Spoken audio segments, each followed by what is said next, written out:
guys, and welcome back. On this week's show, we're going to be talking about French polishing.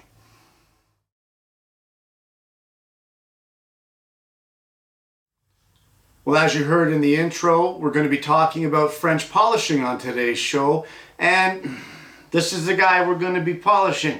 You remember him from our 12-week build, and now it's time to get the finish on him. And I've chosen a French polish finish for both the neck and for the body. But for that, we need to start from the beginning, and the beginning is mixing some shellac.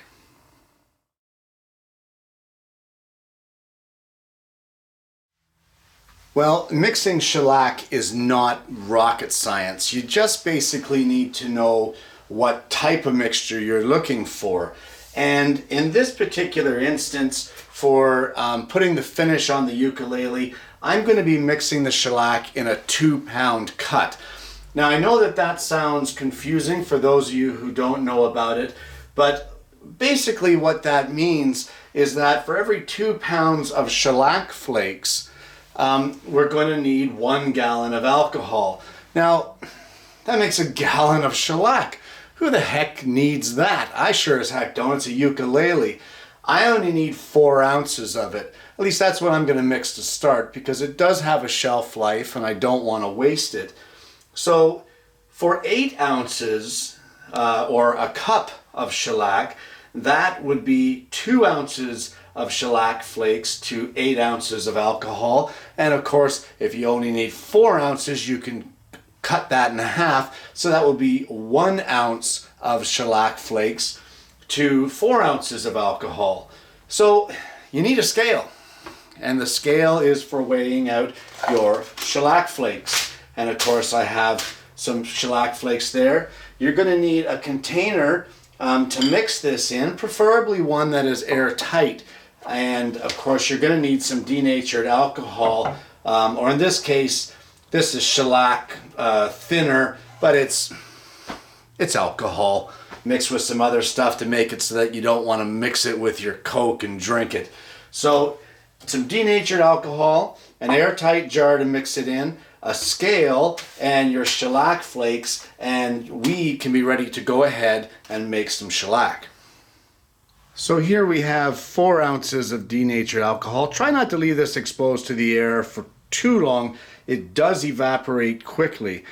And we have our scale here set to pounds and ounces.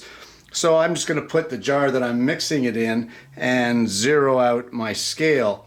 From there, you want to go ahead and, like I said, for 4 ounces of shellac, we are going to require 1 ounce of flakes. So let's go ahead and measure out 1 ounce of flakes. Now, there are all kinds of different kinds of flakes. There is,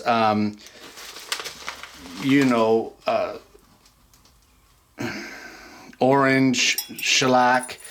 There is blonde. I'm using a super blonde, which is virtually colorless. And that's kind of what I'm looking for, because there is a lot of color on the ukulele with the mahogany and the walnut, and I really don't want to taint any of that natural color too much by adding a colored shellac. So we're just going to get this in here at 1 ounce of shellac flakes. I can't talk and measure at the same time, apparently. And there we are, 1 ounce of shellac flakes. And let me just show you what 1 ounce of shellac flakes look like. It's not very much, it's a little bit.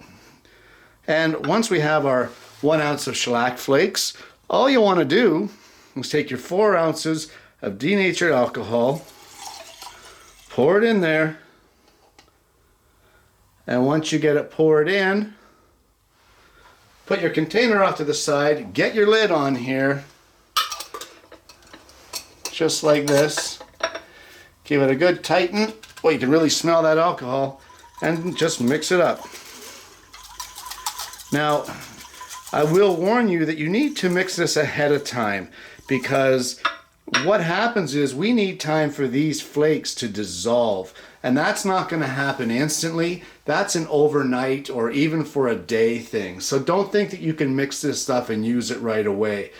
You can pulverize your flakes in like a blender or a coffee maker or grinder rather, or whatever, but why bother? As long as you're planning ahead, you can go ahead and make these and let it sit overnight.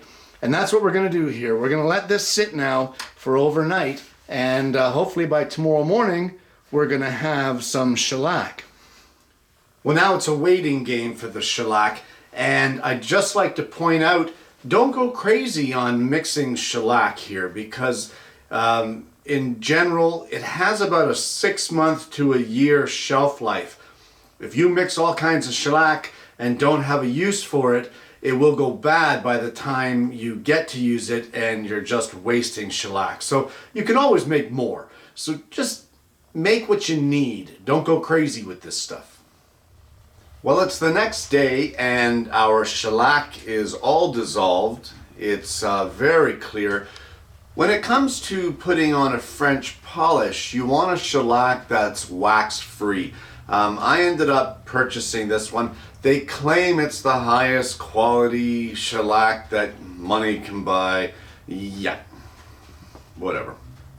Anyway, what you want to do at this point in time, now that all your shellac is dissolved, is you want to filter this. And the reason you want to filter it is just in case through the process of manufacturing the shellac, it is a possibility that little pieces of stick or twig or whatever got into your shellac, depending on what grade you're using. So we want to go ahead and filter this now to make sure that there are no foreign particles in our mixture.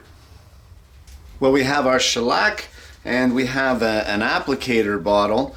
So we're going to go ahead and filter this, and I'm just using a paint filter. I mean, you can get these at any big box store or painting store. It's basically a, well, it's a coffee filter that's got a little, it allows a thicker liquid to go through. And we're just going to open this up, maybe. There we go. And I'm just going to filter this through down into my applicator bottle that I'm going to use here. And like I said earlier, this will take out any of the imperfections, and if there is anything that is in the shellac, like foreign matter or what have you, it will be taken out by our filter. So now that we've got it filtered and into our applicator, we need to prepare our surface, or in this case, the wood surface of our ukulele.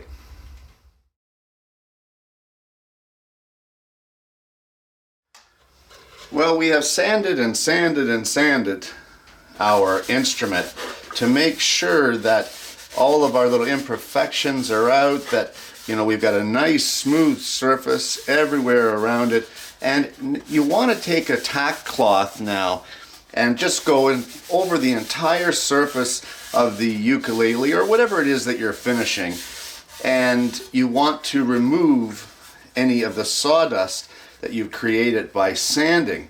And the last thing we want is some dust in our finish.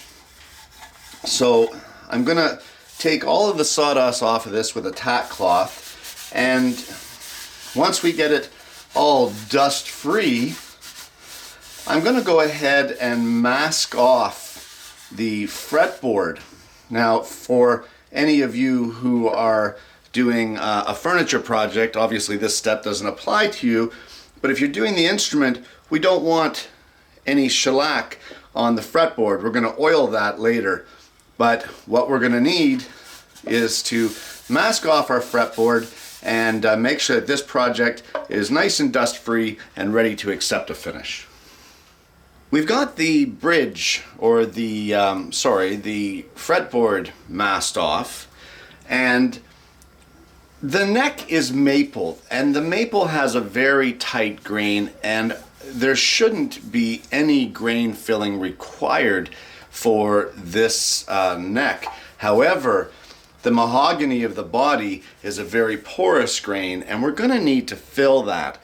And the way we're going to fill it, of course, is with alcohol and pumice stone after we have a base coat of this shellac laid down.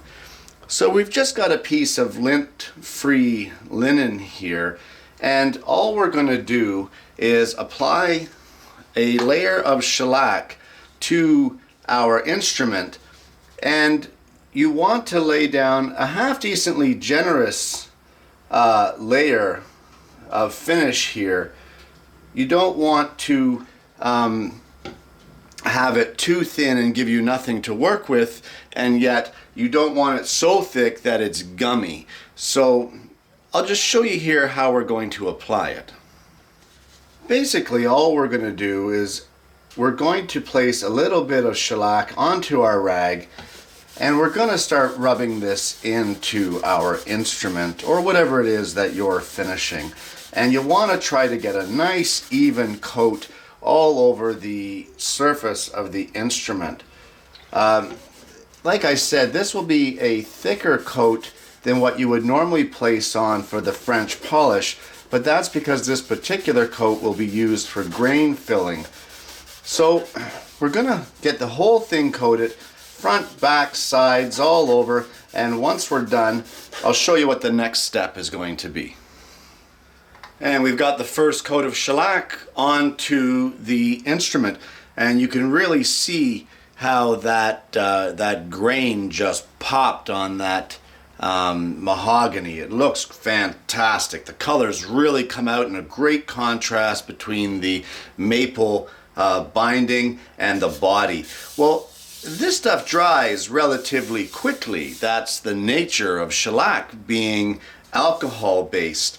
So give it about a half an hour or so and put another coat, and then give that another half an hour and let it completely set up, and then give it a third coat. So all in all, for the grain filling on the mahogany here, we're going to want 3 base coats placed onto the instrument. And there we have 3 coats of shellac on our instrument, and you can already see that it's starting to get a bit of a sheen there, and that's great, but that's going to be way better than that by the time we're done. This is only the grain filling process, and at this point we've got 3 coats on the instrument, and we're going to set this aside and let it dry for several hours. Also, we're going to be getting out of the shop. So the next time you see me, I'll be sitting in the house in a much less dusty area. We'd rather not have the dusty environment to do the finish on this instrument. So the next time you see me, we're going to be inside. So here we are inside, and truth be told, there is a million different ways that you could French polish. There's a ton of good ways, a ton of bad ways. What I'm showing you today is just the way that I'm going to be doing it. So what we've got here on the table and what we need is some denatured alcohol. I've got a piece of 100% linen, and I've got a container of 2F pumice, and I've also got some lint-free rags. These are kind of like a cotton staining rag. So we've got a few of those. And the first thing that we're going to start off with is how to make the rubber or the polishing pad. So why don't we start off with that?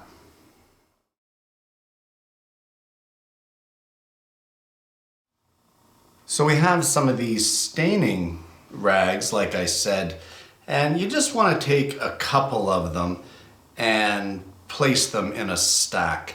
I might as well use all of what I brought in here. It doesn't really matter. And what these are for is going to be the wadding that is inside of your pad.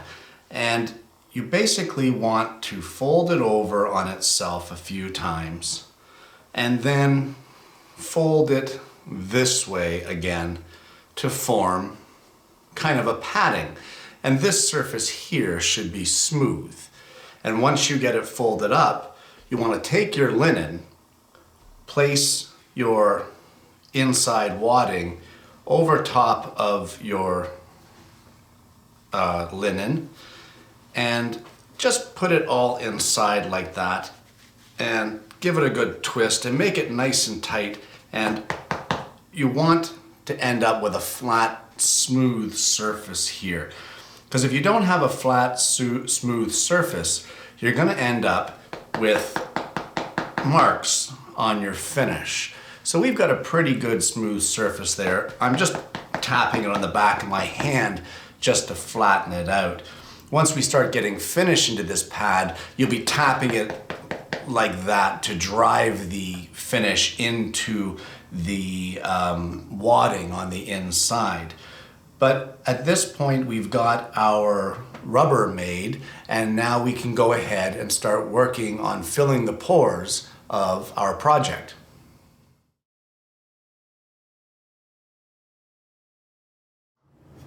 We've got our project here, and like I said earlier, we've got 3 coats on this, and you can see a little bit of a sheen. You really want to have some good light here, because what we're going to be doing is using pumice stone, 2F pumice. That's what I have in this little container right here. And we're going to be using some denatured alcohol to basically dissolve some of this shellac finish.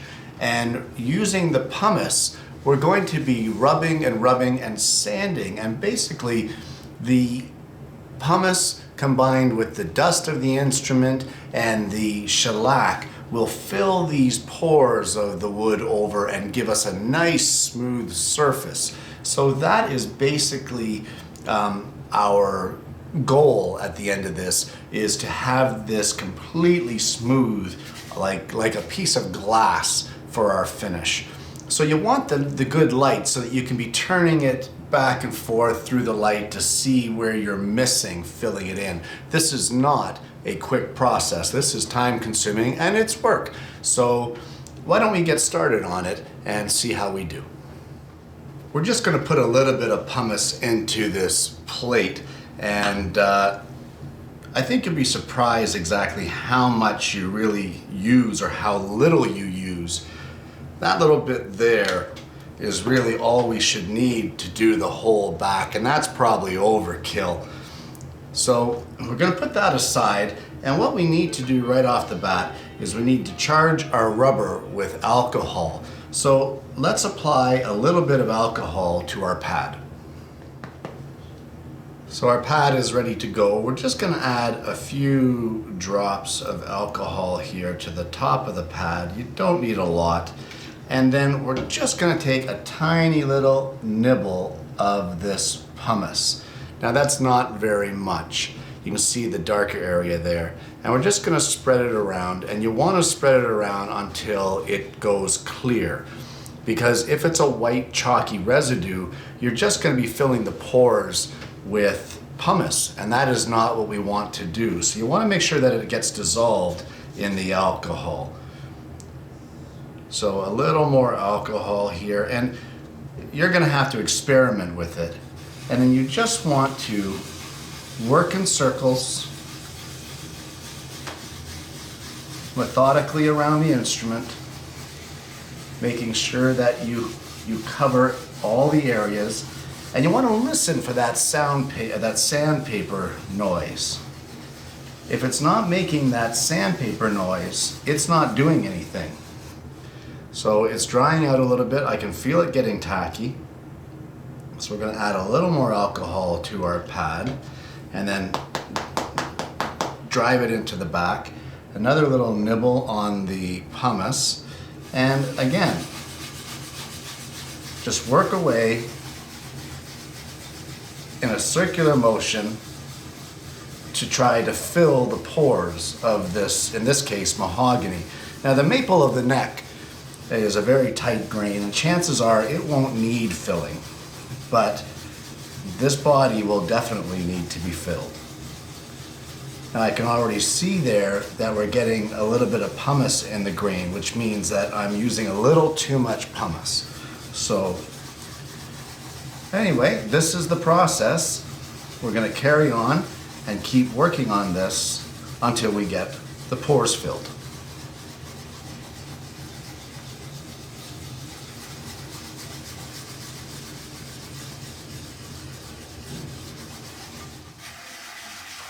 One thing to keep in mind while you're working on the back of this instrument or any project that you're using French polish on is keep your pad moving.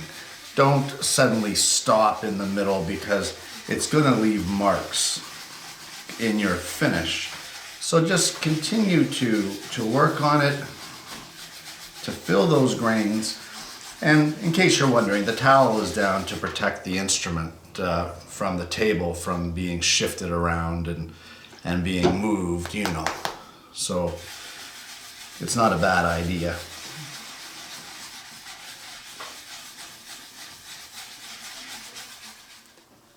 Well, I've been working mainly on this area here, and the camera doesn't show it very well, but this area here is almost like glass. If I hold it up to the light and I have a look, I'm not seeing too many variations or too much open grain. It's pretty smooth. So I'm going to carry on with the rest of the back of the ukulele, and then I'll come back and see you when that's done.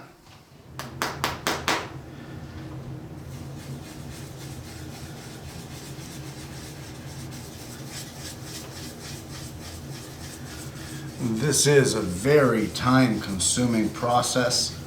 As I said, don't think you're going to get this done quickly, but the results are well worth it. I've been at this one now almost an hour, and you can see how we're starting to get that even sheen all the way through.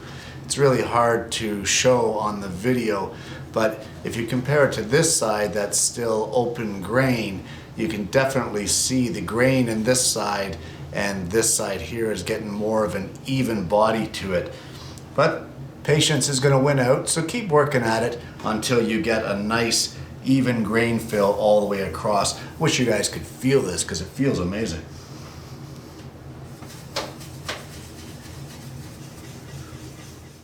Well, the grain on the back of the instrument is pretty much filled. There's not too much more left to do with the back of the instrument, and it's already starting to show quite a sheen. It's very, very smooth. And now what I'm going to do is I'm going to start working on the side of the body. The process is the same.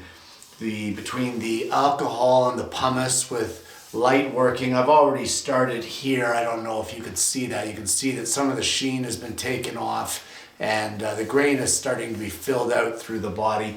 And I'm basically going to continue filling the grain all the way around the outside edges, and then once I get that done, I will fill the grain on the front, and once we get that finished, then I'll come back and I'll see ya, and we're going to start with the actual French polishing of the ukulele.